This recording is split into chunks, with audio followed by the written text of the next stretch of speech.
Pour évoquer là aussi l'adaptation à la révolution numérique, j'accueille un autre client, la société Netica, représentée aujourd'hui par Sébastien Eckert, que je vous demande d'applaudir lui aussi.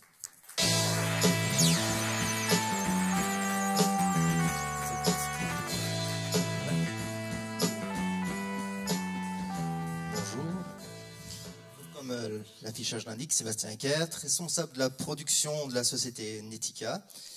Je suis très content d'être parmi vous aujourd'hui. C'est une première pour moi d'être aussi devant autant de monde. Puis j'ai plutôt des clients devant moi. C'est sympa. Donc je vais essayer de vous parler un peu de notre société. Donc Netica, qui, comme OVH, a 15 ans cette année. Donc on n'est plus tout jeune non plus. Je pense qu'on a fait un petit bout de chemin avec vous. C'était assez sympa. Avant de vous parler de tout ça, je vais faire un petit brin d'historique parce que je pense qu'il n'y a pas grand monde qui nous connaît, bien que vous utilisez certainement une de nos solutions sans même le savoir. Et je vais vous expliquer ça dans un instant. Donc Netica, comment c'est né? En 1999, c'est tout bête, il y a Daniel Klump qui a son papa qui a un laboratoire d'analyse médicale, rue Kuhn à Strasbourg. Il est encore étudiant à ce moment-là, il fait un petit stage et il s'aperçoit qu'ils n'ont aucun logiciel pour gérer tout ce qui est documentaire. En gros, tout est en papier ou en fichier qui se promène un peu partout sur le réseau. Donc à ce moment-là, il nie une ligne 2, il fait une petite application statique de page HTML. Le laboratoire est très content, ils sont tellement contents qu'ils créent une société qui s'appelle Netica. À ce moment-là, mon binôme de classe, donc Daniel, m'en parle sur les bancs de... C'était pas ici, mais c'était à l'ULP. Je lui dis, ben écoute, si tu as besoin d'un peu d'aide le soir, le week-end, je suis dispo, j'ai pas grand-chose à faire. À ce moment-là, on se met à travailler, on continue de travailler avec le laboratoire. Donc là, un grand merci vraiment à tout le laboratoire qui nous a supportés pendant 2 longues années et avec qui on est arrivé au final à faire un logiciel complet de management de la qualité pour les laboratoires d'analyse médicale, mais on va voir plus tard qu'on va l'étendre à d'autres secteurs d'activité. Alors aujourd'hui, non pas aujourd'hui, en 2002 on se situe, on a sorti notre logiciel Kailab, donc c'est le produit phare de notre société, qui l'est toujours actuellement, qui permet au laboratoire à gérer toute la phase, à tout process d'exécution des analyses, c'est-à-dire que c'est du pré-analytique, de l'analytique et du post-analytique.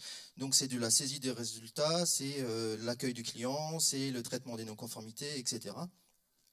Et qui, grâce à ça, peut soumettre son laboratoire à ce qu'on appelle, nous, l'accréditation 1589. Donc c'est une norme ISO qui, à l'époque, n'était pas obligatoire, on était un peu précurseur là-dessus, mais qui le devient cette année. Donc ils ont mis 14 ans à y arriver, nous, on était déjà là en 2002. Suite à ça, en 2007, on essaie de s'implanter un peu plus dans le domaine du laboratoire. Donc en plus de le management de la qualité, on va s'occuper de tout ce qui est résultats, demande du patient, envoyant des transferts aux médecins correspondant à la Sécu. Et on sort donc le logiciel Calicil. Donc c'est le premier logiciel sur le marché à l'époque, enfin c'est toujours le cas aujourd'hui, qui permet en plus du gestion du patient, donc vous quand vous arrivez, de gérer tout ce qui est qualité. Et c'est pas complètement bête de se dire qu'on rejoint les deux ensemble et que quand on traite de la qualité, on traite aussi du patient. Donc c'était innovateur à l'époque et on n'a toujours pas de concurrence sur ce domaine-là, vu qu'ils font toujours que de la qualité, que des analyses.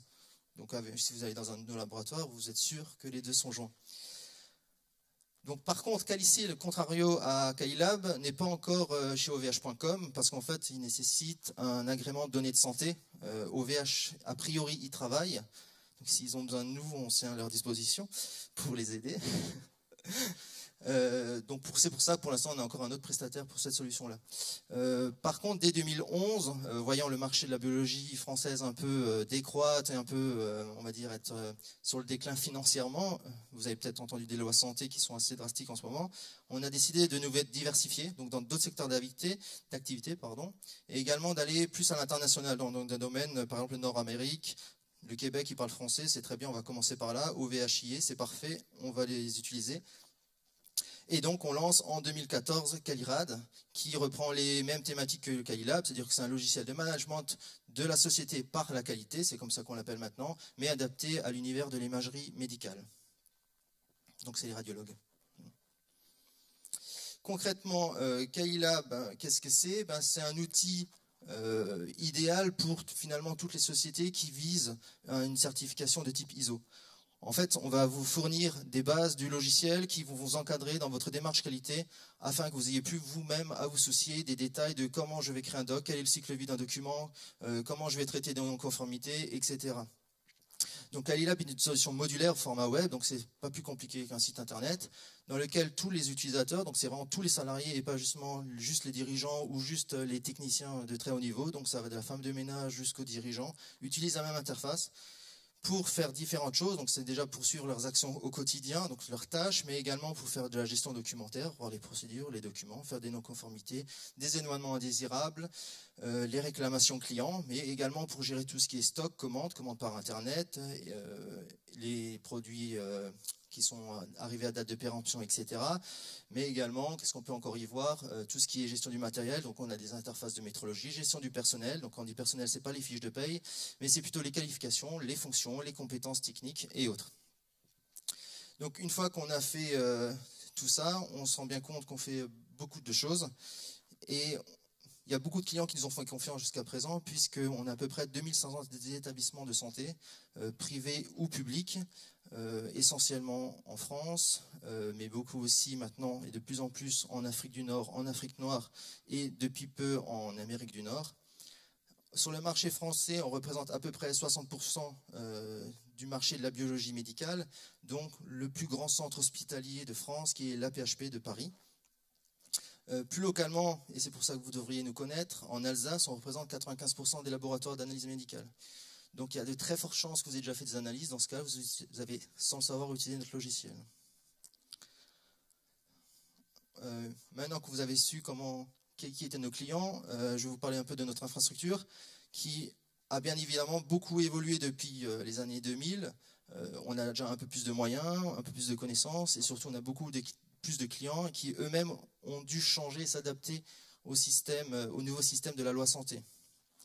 Alors je vais parler beaucoup de la loi santé, juste pour vous expliquer rapidement ce que c'est. C'est un cadre légal qui impose aux laboratoires de faire des choses qu'ils n'ont pas envie, pour dire les choses simplement.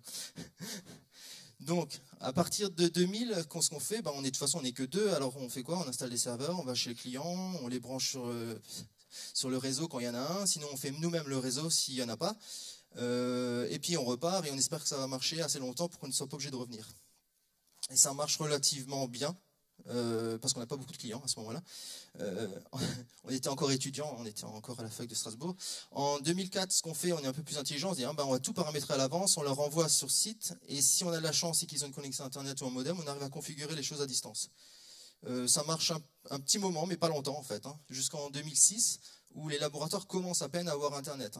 Donc c'était des connexions pas professionnelles, c'était des connexions grand public. À ce moment-là, ce qu'on leur propose, c'est d'externaliser leur infrastructure, et on achète à ce moment-là des simples VPS chez un concurrent d'OVH. Enfin, je pense même pas que c'est un concurrent maintenant, sinon ils sont presque disparus. Et on le fournit à nos clients, et c'est nous qui nous occupons de tout ce qui est maintenance, infrastructure. Eux, ils voient ça comme un service déjà à l'époque. Ils louent ça par mois, et puis ils ont le logiciel et l'infrastructure qui va bien avec. En 2010, la loi santé oblige les laboratoires à se regrouper, donc il y a de plus en plus de grosses infrastructures qui se composent, avec généralement un site principal et des sites périphériques beaucoup plus petits. Et ils font tout ça assez rapidement vu que c'est obligatoire, et ils n'ont absolument pas l'infrastructure en interne, ni les compétences d'ailleurs, ni le budget pour pouvoir assumer la gestion du réseau. Donc qu'est-ce qu'on fait à ce moment-là? Notre solution qu'on a depuis 2006 en fait prend beaucoup de valeur, et c'est grâce à ça entre autres qu'on a pu s'imposer sur le domaine, vu qu'on était les seuls, et on est toujours les seuls à proposer ce style de service en externalisé. Du coup, notre infrastructure explose. Par contre, notre prestataire de l'époque n'assure pas le service, et on a de petits problèmes, ce qui nous pousse en 2012 à migrer toutes nos solutions chez OVH.com, chez qui on a des serveurs virtualisés, des serveurs dédiés qu'on virtualise sur Proxmox.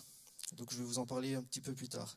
Aujourd'hui, à peu près 80% de nos clients sont en mode SaaS, ce qui est à mon avis un seuil maximum, vu qu'il y a pas mal de CH dans le lot qui ne passeront jamais en externalisé. Alors au départ, quand on avait décidé de quitter notre ancien prestataire, on a essayé de ne pas reproduire les mêmes problèmes qu'on avait à l'époque. Donc on s'est donné quelques axes majeurs à suivre pour définir notre infrastructure. Donc on voulait de la flexibilité de l'infrastructure, ne pas être dépendant du prestataire pour nous livrer. C'est pourquoi on a consolidé vraiment toute notre infra sur une virtualisation Proxmox. On voulait aussi pouvoir rapidement mettre en place des nouvelles VM si on en avait besoin. On ne veut pas attendre 24 heures, on veut que ça soit disponible dans la minute, hein, parce que souvent les commerciaux, quand ils veulent, c'était déjà pour hier. Donc on a réussi à faire ça grâce à Proxmox. On voulait sécuriser les données, vu que le principal problème qu'on avait avec le précédent prestataire, c'était la fiabilité au niveau des serveurs. Donc là, il fallait, première chose déjà, être sûr de notre façon de construire nos serveurs à nous, mais aussi être sûr du prestataire qu'on aura choisi pour nous fournir du bon matériel et surtout une bonne intervention rapide. Vous imaginez bien qu'on a choisi OVH, je n'ai pas besoin de le préciser. Enfin, l'adaptation aux contraintes réglementaires, ben justement, comme la loi santé change relativement rapidement et qu'ils peuvent imposer des choses du jour au lendemain, il faut qu'on puisse rapidement nous-mêmes intervenir sur tout ce qui est infrastructure et ne pas être dépendant d'un prestataire qui serait trop lent. Donc, qu'est-ce qu'on a fait à ce moment-là et qu'est-ce qu'on a continué à développer? Actuellement, on a 16 serveurs dédiés, donc 15 à Roubaix et un au Canada. Donc, il y en a un de plus que sur le schéma, parce qu'on en a rajouté un cette semaine. On a à peu près 300 VM qui tournent dessus, de tailles différentes, tous virtualisés sur Proxmox. Donc là, on s'adapte vraiment aux besoins du client, tant au niveau ressources qu'au niveau disque, etc. On a 2 serveurs de backup qui sont, eux, à Strasbourg, et tout ça est managé à distance via une API qu'on a développée, nous, en interne, mais avec laquelle, bien sûr, vous imaginez bien qu'on utilise les API existantes de Proxmox, mais également d'OVH, pour manager tout ça depuis nos locaux, tranquillement, et pouvoir tout faire à distance. Donc actuellement, avec cette solution, chez nous, n'importe qui est capable de créer une VM en moins de 3 minutes et de le fournir au client.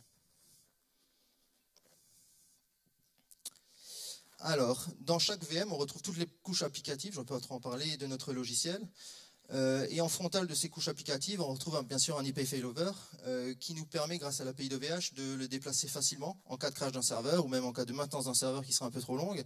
On est capable de retrouver une base et une donnée utilisateur très rapidement, aussi en un clic, on a tout fait pour, et l'adresse IP failover suit automatiquement la VM sur les autres serveurs Proxmox, qui nous permet aussi de déplacer, par exemple quand on n'a plus de place sur un serveur, de déplacer rapidement toutes les VM sur un autre serveur. Ça nous prend moins d'une demi-journée. Notre admin 6 est là si vous voulez lui parler à midi.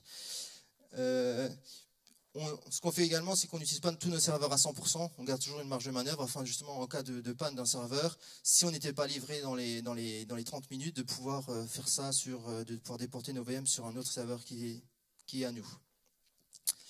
Alors, pour terminer rapidement, quels sont nos projets? On en a pas mal. Déjà, on a l'hébergement de données de santé avec OVH, s'ils sont prêts à travailler avec nous. On a 2 axes majeurs pour nos clients Kaliab cette fois-ci. Donc la première, c'est de passer sur Proxmox Clusters et à ce moment-là d'utiliser tout ce qui est couche support VERAC, également ce qui nous permettrait de sécuriser les parties backup pour ne plus utiliser le réseau public.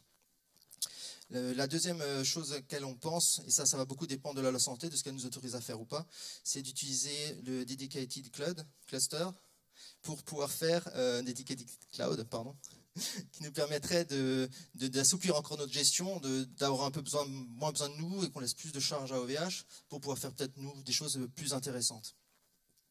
Donc tout ça nous donne beaucoup de travail encore à venir.